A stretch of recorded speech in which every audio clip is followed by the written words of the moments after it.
آج کی اس ویڈیو میں ہم آپ کو بتائیں گے ایک اللہ والے اور ایک طوائف کا دردناک واقعہ، جسے سن کر آپ بھی حیران ہو جائیں گے اور آپ لوگوں کی آنکھوں میں بھی آنسو بھر آئیں گے۔ ویڈیو کو مکمل دیکھیے تاکہ آپ بھی اس واقعے کی حقیقت کو جان سکیں۔ بسم اللہ الرحمن الرحیم۔ بنی اسرائیل میں ایک عورت رہتی تھی جو بہت ہی بد کردار تھی۔ خدا نے اس کو خوب حسن و جمال سے نواز رکھا تھا، لیکن وہ بد کردار بھی انتہا درجے کی تھی۔ کہا جاتا ہے وہ مشہور زمانہ طوائف تھی۔ پوری بستی کے ساتھ اس کے تعلقات تھے۔ وہ اتنی مالدار ہو گئی کہ اس نے اپنے لیے ایک بہت بڑا محل بنوا لیا اور ایک تخت بنوایا جس پر وہ بن سور کر ملکہ کی طرح بیٹھتی تھی، اور اس کے ساتھ غلط تعلقات رکھنے والے پورے شہر کے امراء تھے۔ اس کی زندگی ایسی ہی گزر رہی تھی۔ ایک مرتبہ کیا ہوا، وہ اپنے گھر کا دروازہ کھول کر تخت پر بیٹھی تھی کہ اس کے قریب سے ایک نوجوان کا گزر ہوا۔ وہ قریب کے گاؤں کا نوجوان تھا جو بہت ہی نیک اور اللہ کا بندہ تھا۔ اچانک جو اس اللہ والی کی نظر اٹھی تو اس عورت پر جا پڑی۔ اس عورت کی ایک ایسی تصویر اس کے دل میں چپ گئی کہ وہ آگے تو چلا گیا مگر اس کا دھیان ادھر ہی بھٹک گیا۔ پھر وہ مراقبہ میں، ذکر میں، تسبیحات میں، تلاوت میں جب بھی بیٹھتا تو اس کا دل ہی نہ لگتا۔ اس نے روزی بھی رکھی لیکن اس طوائف کا خیال دل سے نہ نکلا۔ اس نے اپنے آپ کو تکلیف بھی پہنچائی۔ کئی دن اپنے آپ کو بھوکا پیاسا بھی رکھا کہ شاید اس کا خیال میرے دل سے نکل جائے۔ حتیٰ کہ ایک دن اس نے سوچا کہ جب اس کا خیال میری جان چھوڑتا ہی نہیں تو پھر میں اس کے پاس چلا ہی جاتا ہوں۔ چنانچہ اس کے پاس جو تھوڑا بہت سامان تھا اس نے بیچا اور اس نے اتنے پیسے تیار کیے جتنے میں وہ بد کردار عورت اسے اپنے پاس آنے کی اجازت دے دیتی۔ وہ نوجوان اس بد کردار خوبصورت عورت کے پاس آیا اور اس کو پیسے دے کر اس کے ساتھ چرپائی پر بیٹھ گیا۔ بات چیت کرنے لگا۔ اچانک بات چیت کے دوران اس کے دل میں خیال آیا کہ میں نے نیکوکاری کے اتنے سال گزارے، آج میرے اللہ مجھے اس غیر محرم کے ساتھ بیٹھا ہوا بھی دیکھ رہا ہوگا۔ بس یہ خیال آتی ہی اس کے دل میں اللہ کا ڈر غالب آ گیا۔ وہ نوجوان کانپنا شروع ہو گیا۔ عورت نے دیکھا تو اس سے پوچھا کہ تم کیوں کانپ رہے ہو؟ تمہارے چہرے کا رنگ پیلا کیوں ہو گیا ہے؟ اس نے کہا کہ بس میری طبیعت ٹھیک نہیں۔ تو اس عورت نے کہا کہ اچھا، تم جس مقصد کے لیے آئے ہو وہ مقصد پورا کرو اور یہاں سے چلے جاؤ۔ اس نے کہا کہ نہیں، میں ایسا نہیں کر سکتا۔ وہ بڑی حیران ہوئی کہ آج تک میں نے اپنی زندگی میں کوئی ایسا مرد نہیں دیکھا کہ جو میرے قریب اس چرپائی پر آ کر بیٹھے اور پھر برائی کیے بغیر چلا جائے۔ یہ کیسا نوجوان ہے؟ نوجوان نے کہا کہ اچھا، میں اب چلتا ہوں۔ اس نے کہا کہ تم کون ہو اور اپنا نام تو بتاتے جاؤ۔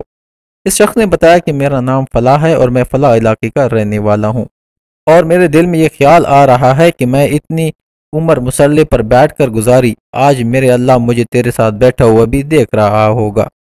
یہ کہتے ہوئے اس نوجوان کی آنکھوں سے آنسو جارے ہو گئے۔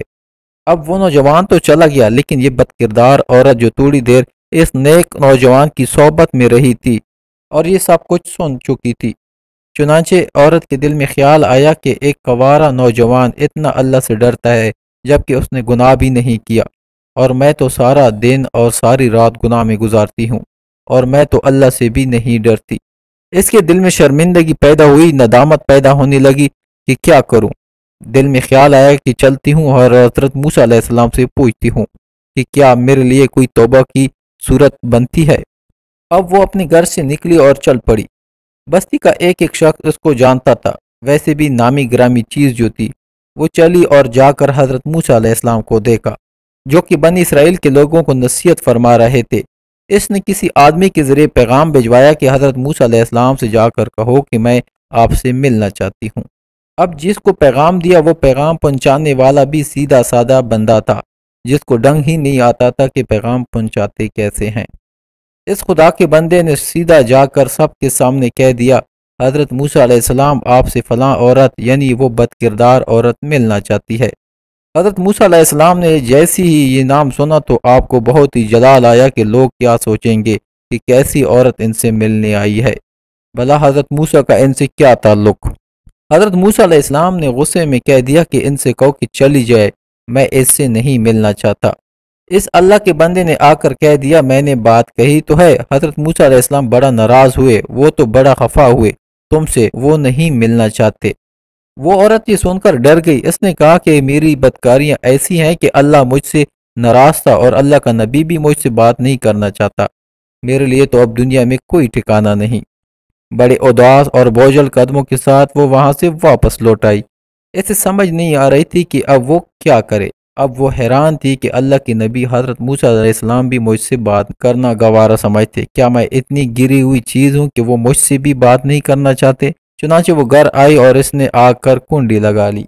اس نے اپنے کسی بڑے سے سنا تھا کہ جب بندہ اپنے رب کو منانا چاہتا ہے تو اس کو چاہیے کہ وہ اس کے سامنے سجدہ کرے، چنانچہ اسے کوئی اور طریقہ آتا نہیں تھا۔ گھر کی کنڈی لگا کر ایک جگہ اس نے اللہ کے سامنے سجدہ کیا، دل سے یہ کہہ رہی ہوں میں تیرے سامنے جھک رہی ہوں، اے میرے اللہ میرا کوئی تعلق نہیں رہا اس دنیا میں تیرے سوا، پوری دنیا میں کوئی اور نجات کا راستہ نظر نہیں آتا۔ اگلے دن اس کے دل میں خیال آیا کہ میں عورت ذات ہوں اور اکیلی اس مکان میں رہتی ہوں، ایک میری خادمہ ہے، تو میں اگر ان تمام برائیوں سے توبہ بھی کر لوں اور نیت کر لوں اچھے کاموں کی، تو جتنے بھی لوگ میرے ساتھ بدکاریاں کرنے والے ہیں وہ تو مجھے رہنے نہیں دیں گے، تو بہتر یہی ہے کہ میں اس جگہ کو چھوڑ کر چلی جاؤں۔ اس نے فیصلہ کر لیا کہ میں یہاں سے چلی جاتی ہوں۔ اس نے اپنے آپ کو ایک سادہ سے کپڑے میں لپٹا تاکہ کوئی کپڑوں کو اور اس کے حسن و جمال کو نہ دیکھے اور نہ پہچان سکے کہ یہ کون ہے اور کہاں جا رہی ہے۔ اب سوچتی ہے کہاں جاؤں، کس کے پاس رہوں۔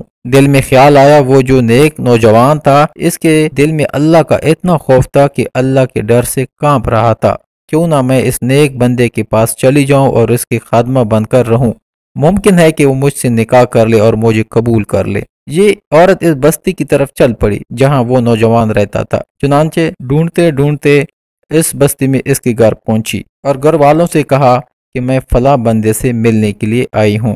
انہوں نے کہا کہ یہ وقت تو اس کے ذکر اور عبادت کا معمول ہے، وہ فلاں وقت پر فارغ ہو کر تم سے مل لے گا، تم انتظار کر لو۔ اس عورت نے کہا کہ بہتر میں انتظار کر لیتی ہوں، چنانچہ وہ اس کے انتظار میں بیٹھ گئی۔ تو اچانک اس نوجوان نے دروازہ کھولا اور اس کی نظر اس عورت پر پڑی جو سامنے بیٹھی تھی۔ جب نوجوان نے عورت کا چہرہ دیکھا تو اس کو اپنا وہ پرانا وقت یاد آ گیا کہ وہ کون سا وقت تھا کہ میں اپنا مسلح چھوڑ کر بلا اس کی چرپائی پر جا بیٹھا تھا۔ نوجوان کے دل پر خوف طاری ہو گیا کہ کہیں یہ میرا ایمان تو خراب کرنے یہاں نہیں آئی، میں نے تو اتنی مشکل سے اس کا تصور ذہن سے نکالا تھا۔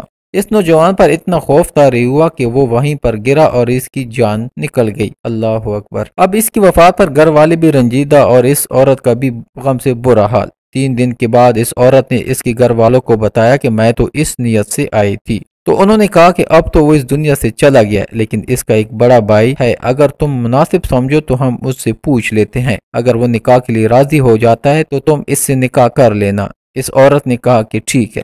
جب اس کے بھائی سے پتہ کیا تو اس نے کہا ٹھیک ہے، اگر پہلے یہ ایسی عورت رہی اور اب توبہ کی نیت ہے تو میں اسے نکاح کر لوں گا۔ چنانچہ اس عورت کا نکاح اس کے بڑے بھائی کے ساتھ کروا دیا گیا اور اس عورت کو اللہ تعالیٰ نے 7 بیٹے عطا فرمائے اور وہ 7 کے 7 بیٹے بنی اسرائیل کے بڑے بڑے اولیاء بنے۔ سبحان اللہ۔ ایسی بد کردار عورت بھی اگر توبہ کرتی ہے تو اللہ تعالیٰ اسے 7 ولیوں کی ماں بنا دیتا ہے۔ بے شک اللہ بہت غفور و رحیم ہے۔ پیارے دوستو، ہمیں کسی کو برا نہیں کہنا چاہیے، گناہ سے نفرت کرنی چاہیے، گنہگار سے نہیں، کیونکہ گنہگار کبھی بھی اللہ سے توبہ کر کے اس کا نیک بندہ بن سکتا ہے۔ ہم لوگوں سے نفرت کرتے ہیں، ان کی برائیاں کرتے ہیں، غیبت کرتے ہیں، لیکن ہم یہ نہیں جانتے کہ ہو سکتا ہے کہ وہ انسان اللہ کی نظر میں کتنا ہی بڑا ہو، کیونکہ وہ انسان اللہ سے کبھی بھی توبہ کر کے اس کا نیک بندہ بن سکتا ہے، کیونکہ توبہ کا دروازہ کھلا ہے اور میرا خدا ایسا ہے کہ توبہ کرنے والوں کو پسند کرتا ہے اور اپنے بندے کے تمام گناہوں کو معاف کر دیتا ہے۔ اس لیے ہمیں چاہیے کہ ہم کسی کو بھی برا مت کہیں، ہم نہیں جانتے کہ اس کے دل میں اللہ کے لیے کتنی محبت اور اللہ کا کتنا خوف ہے۔ یہ واقعہ بھی ہمیں اس بات کا سبق دیتا ہے۔ اللہ پاک سے دعا ہے کہ یا اللہ ہمیں بھی نیکی کرنے کی اور گناہوں سے بچنے کی توفیق عطا فرما، آمین۔ اے میرے پروردگار، ہمارا شمار بھی تیرے نیک بندوں میں کر، وہ بندے جن سے تو محبت کرتا ہے۔ نیکی اور ثواب کی نیت سے اس واقعے کو دوسرے لوگوں تک بھی شیئر کیجیے، کیا پتہ یہ بات کسی کے دل میں ہو جائے اور اس کا ثواب ہمارے نصیب میں